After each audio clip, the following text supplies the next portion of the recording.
plásticas. Recuerda que aquí hemos alguna vez mencionado que un ejemplo común de deformaciones elásticas era por ejemplo un elastiquín que yo aplico una carga, le saco la carga y vuelve a su forma inicial. Un ejemplo de formación plástica era por ejemplo un alambre al cual básicamente yo le aplico una fuerza, le saco la fuerza y queda deformado, ¿está bien?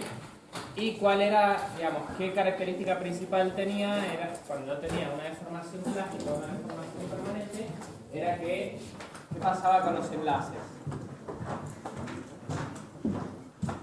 ¿Qué pasaba con los enlaces?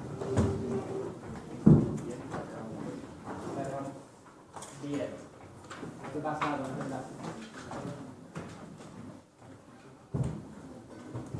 Básicamente se rompían, se rompían enlaces y se creaban otros nuevos, ¿está bien? Esa era la gran diferencia con las deformaciones elásticas, ¿sí? Y eso sería un nivel de lo que se llama microplasticidad, ¿está bien? Ahora estamos relacionando con lo que se llama macroplasticidad o lo que nosotros vemos en nuestra aplicación ingenieril, ¿sí? Si queremos modificar ciertas propiedades de los materiales, y bueno, seguramente vamos a tener que ir a trabajar a un nivel de microplasticidad, ¿está bien? Por lo menos cuando uno trabaja con nuevos materiales, hay que trabajar a ese nivel para modificar propiedades. Por ejemplo, para hacerlo más dúctil. Bueno, el ensayo de tracción, ya todos lo conocen, ¿sí? O por lo menos todavía estuvieron hablando.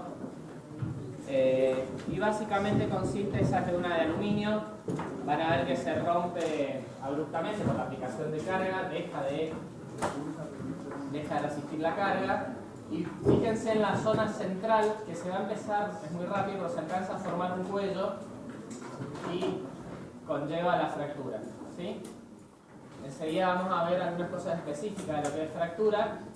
Acá está graficado, esquematizado. Fíjense que tienen un periodo de proporcionalidad y fíjense dónde llega el punto máximo que empieza a aparecer el cuello.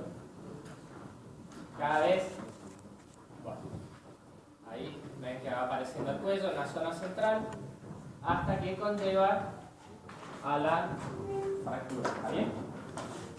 Bueno, ese es un diagrama, ustedes ahí podemos ver las distintas superficies fracturadas. Acá está la probeta dividida en dos. Esta es, enseguida me voy a detener un poquito más con esto, pero es una fractura de tipo cono. Si ustedes alguna vez ven en una pieza, justamente es difícil que tengan, si no tienen exactamente esta forma, tengan una fractura tipo copa y cono. Pero fíjense cómo que hay una disminución de las secciones, ¿está bien? Entonces cuando ustedes vean una pieza rota con esa disminución de sección, es muy probable que haya tenido una fractura dúctil, ¿está bien? Cuidado que los materiales que son dúctiles bajo ciertas condiciones, por ejemplo cambio de temperatura, pueden llegar a tener una fractura frágil, ¿sí? Piensen por ejemplo en si yo tuviera un material que no sé, está en el mar, un acero, y las temperaturas son muy bajas, por ejemplo en alguno de los polos, podría romper perfectamente por una fractura frágil siendo un acero, ¿está bien? Que uno lo relaciona inmediatamente con algo dúctil, ¿está bien? ¿Qué ejemplo conocen, por ejemplo, qué ejemplo les viene a la mente que podría ser algo que haya sucedido así en la realidad? Titanic, ¿está bien? Más allá de que hubo problemas de soldadura y ese tipo de cosas, ¿no? Pero básicamente un comportamiento frágil de un material que se espera que sea dúctil. Bueno, ustedes cuando en el ensayo, normalmente yo ¿qué mido en el ensayo de tracción? ¿Qué es lo que mido? Resistencia estática a la tracción. A ver, ¿cuál es el dato? ¿Qué aplicaría? Aplico una fuerza, ¿está bien? Y lo que hago es medir, esa es una forma de realizarlo, hay otras formas de realizarlo, pero una forma de realizarlo es, voy midiendo cuánto es el alargamiento, es decir, el delta L. ¿Cuánto vale el delta L? superficial. ¿Está bien? Eso sería lo que yo en realidad estaría midiendo. ¿Está bien? Carga y desplazamiento. Carga y alargamiento, perdón. Pero es un desplazamiento, en definitiva, ¿no? Un cambio a través de un desplazamiento, un cambio de longitud.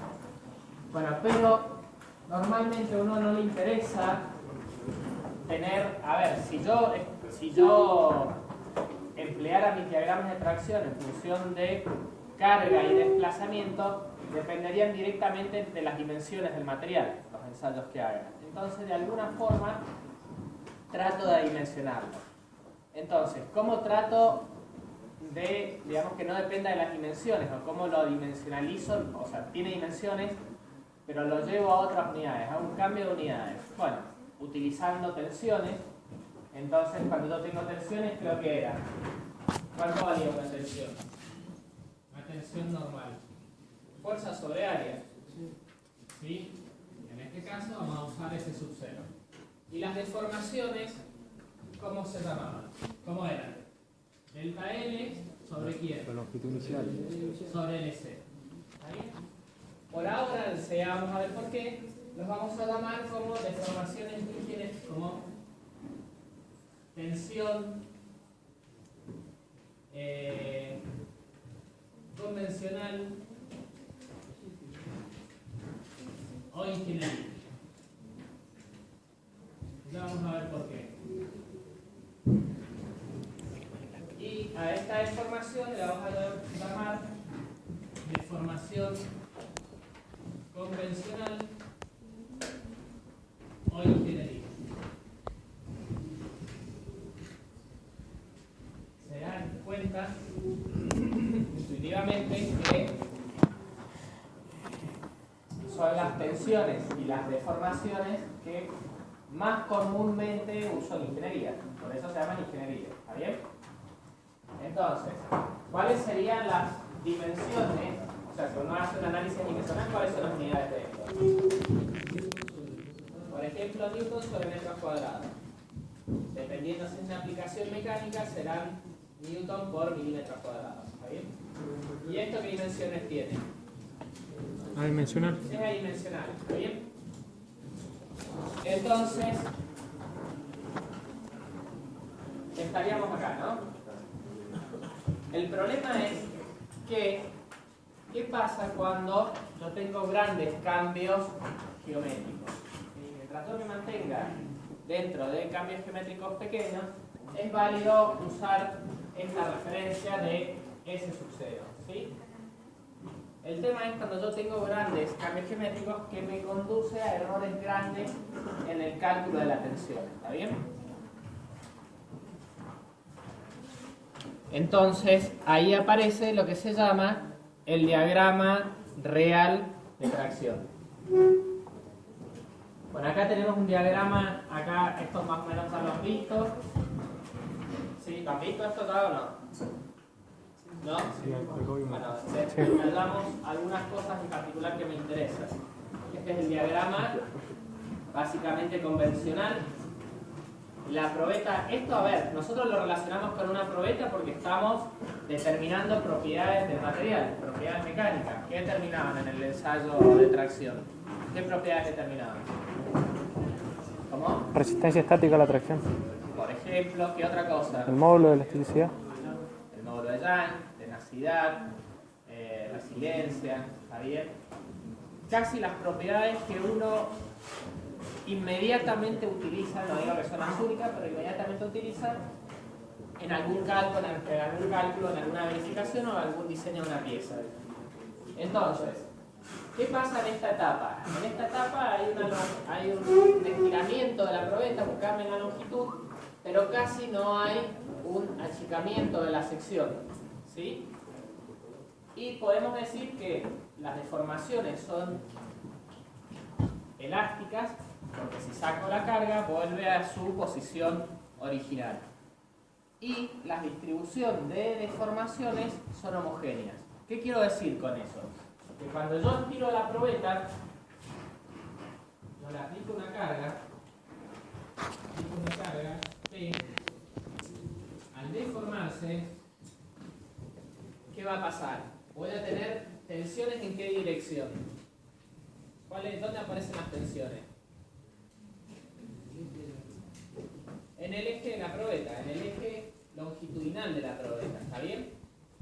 Entonces voy a tener una carga y voy a tener una deformación que está verificado experimentalmente que es proporcional a la tensión. Entonces en esta zona es válida ¿qué ley? La ley de Hooke, ¿está bien? Entonces aplico una carga, tengo una tensión en la dirección longitudinal y tengo una deformación proporcional, ¿está bien? ¿Qué pasa cuando me muevo hacia acá? Voy hacia la zona de deformación plástica. La diferencia ahora es que saco la carga, sigo aplicando carga por supuesto, y saco la carga y ¿qué va a pasar? Queda deformado, ¿está bien? Esa es la gran diferencia. Sin embargo, en esa zona aplico carga en dirección longitudinal y tengo deformaciones en dirección longitudinal. ¿Está bien? Sigue siendo una zona de deformaciones homogéneas. La gran diferencia es que esto ya no me sirve. ¿Está bien? Hay unas adaptaciones de esa ley para usarla en esa parte que no viene al caso, esto lo veremos en otra oportunidad. ¿Está bien? Pero cuando llego al valor máximo de tensión, ¿qué pasa? Aparece, ahora vamos a ver por qué, un estrechamiento del cuello. ¿Sí? El otro día la profesora les mencionaba algo y básicamente aparece una estricción. Cuando aparece la estricción, ya no solo se me está estirando la probeta, sino que además está habiendo una disminución de la sección. ¿Está bien? Entonces, aparece una zona de deformaciones heterogéneas. Ya no tengo toda la probeta estirada con la misma deformación a lo largo de la probeta, sino que hay una localización en la zona de fractura. ¿Está bien? Enseguida les voy a mostrar una simulación donde se ve claramente esto. Entonces, de acá, a partir de este punto, el estado de tensiones se vuelve sumamente complejo y aparece un estado, esto lo van a ver mucho en los apuntes que siempre preguntan, y aparece un estado triaxial de tensión. Entonces, la gran diferencia es zona elástica homogénea, zona plástica homogénea. Todas las deformaciones estaban distribuidas homogéneamente a lo largo de la probeta. En la zona que aparece la estricción, aparece un estado triaxial de tensiones, porque justamente se empieza a achicar el cuello. ¿Sí? Al achicarse el cuello va a aparecer una tensión. Si ustedes, supónganse que hagamos un corte transversal, lo cortamos. Esto está claramente que esto sería la probeta en un corte longitudinal, ¿se entiende? Entonces acá tengo la carga, esta es la mitad de la probeta, por simetría la saco, y me quedo con tensiones radiales y tangenciales y tensiones longitudinales, que son las más grandes por supuesto. Y después puedo sacar un promedio. Por supuesto, esas tensiones van variando a lo largo del radio de la probeta. Radial y tangencial son mínimas justamente en el radio de la probeta, el radio externo de la probeta. Si yo pudiera hacer un corte de esa probeta, lo que estoy diciendo es que si sacara un cubito de esa probeta, estoy diciendo que, ¿vieron como cuando hacían un diagrama de cuerpo libre? Me va a aparecer, justamente, van a aparecer tensiones en este sentido, voy a tener la axial que va a ser la mayor, y además me van a aparecer tensiones radiales.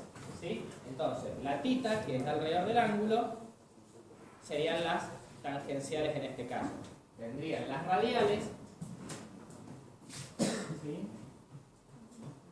Radiales y axiales. Pero ojo que estoy hablando solo, hasta ahora no he mencionado esfuerzos en dirección de corte, esfuerzos de cizalladura, ¿está bien? He hablado solamente de esfuerzos, este sería el sigma tita, este sería el sigma sigma z, y este sería el sigma n, el sigma radial. ¿Está bien? Fíjense que si bien estamos en materiales, está profundamente asociado a la parte de resistencia. En realidad está todo muy de la mano de lo que se llama mecánica de material. También estamos viendo comportamiento mecánico. ¿Está más o menos claro eso? ¿Se entienden o no? A ver, si yo tomara en esta zona, de acá para acá, ¿qué tendría solamente? ¿Cuál tensión tendría? Solo sigma z. Nada más. No hay otra cosa. Se aparece